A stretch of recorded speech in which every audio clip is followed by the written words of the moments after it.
ఒకానొకప్పుడు ఇక్షాపురం అనే పట్టణంలో ఒక సాలివాడు ఒక వడ్రంగివాడు చాలా స్నేహంగా ఉండేవారు. ఒకనాడు రాజకుమార్తె గుడికి వెళుతూ ఉండగా సాలివాడు ఆమెను చూశాడు. ఎంత అందంగా ఉంది, ఎలాగైనా ఆమెను నేను పెళ్లి చేసుకోవాలి. మర్నాడు సాలివాడి ఇంట్లో, ఏం నిత్యమా అలా విచారంగా ఉన్నావు? రాకుమార్తెను మనసారా ప్రేమించాను, ఆమె లేనిదే. సామాన్యుడివి, రాజుగారి కుమార్తెని ఎలా పెళ్ళాడతావు? అసాధ్యం. అయితే ప్రాణాలతో నన్ను నువ్వు చూడవు. అంత మాట అనకు, ఎలాగో నీకు సాయం చేస్తాను, కొంచెం ఓపిక పట్టు. కొన్ని రోజులు గడిచాయి. వడ్రంగి తన మిత్రుని ఇంటికి తీసుకుని వెళ్ళాడు.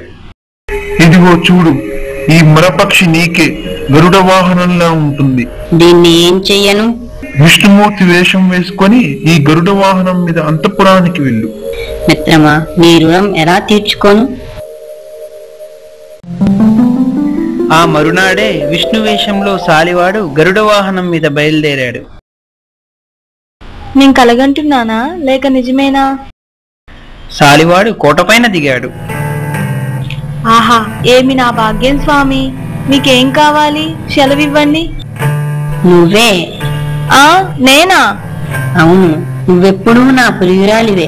శాపం వల్ల ఇలా భూమి మీద పుట్టావు. నేను నిన్ను వివాహం చేసుకుంటున్నాను. ధన్యురాల్ని ప్రభు. కొన్ని రోజులు గడిచాయి.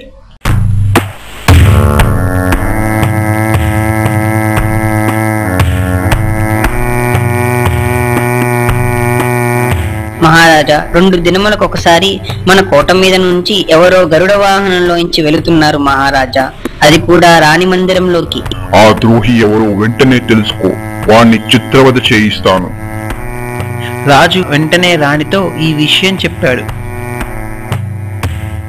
రాకుమార్తె మందిరంలో, సిగ్గు లేదు, ఎంత అవమానం! ఎవరా దుర్మార్గుడు రోజు నీ మందిరంలోకి ప్రవేశిస్తున్నాడంట? అమ్మా, అలా అనకు, తప్పు. రాకుమారి జరిగిన కథంతా తల్లితో చెప్పింది. రాణి వెళ్లి రాజుతో ఈ కథంతా చెప్పింది. తెలుసుకున్నావా ఆ ద్రోహి ఎవరో?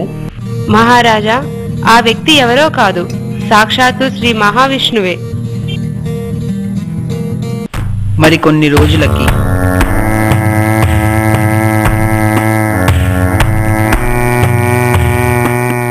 దక్షిణ దేశ చక్రవర్తికి మీరు చెల్లించవలసిన కప్ప ఇప్పించమని లేఖ పంపించారు ప్రభు. ఇక నుంచి కప్పం చెల్లించమని చెప్పు. ఓ మరికొన్ని రోజులకి రాజా, దక్షిణ దేశ చక్రవర్తి సేనలు మన పట్టణాన్ని ముట్టడించాయి. వెంటనే మహారాజు రాకుమార్తెను కలిశాడు. ఆ శత్రుసేనల్ని నాశనం చేయమని నీ భర్తను అడుగు తల్లి.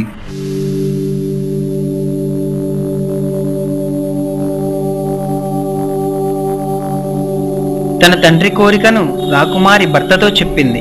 పెద్ద చిక్కే వచ్చిందే, ఇప్పుడేం చెయ్యను? యుద్ధానికి వెళ్లి చచ్చిపోనా? గరుడ వాహనం ఎక్కి పారిపోనా?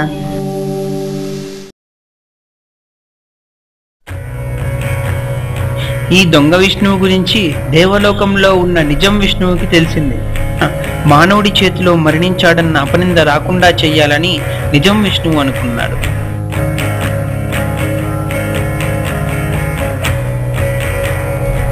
వెంటనే శ్రీ మహావిష్ణువు దొంగ విష్ణువులో ప్రవేశించి శత్రు సైనికుల్ని హతమార్చాడు. రాకుమారి దొంగ విష్ణువు ఆనందంగా జీవితం గడిపారు. ఈ కథ ద్వారా తెలివితేటలు ఉన్నవారికి ఎంతటి వారైనా, అనగా దైవంతో సమానం వారైనా కూడా సహాయం చేస్తారని తెలుస్తుంది.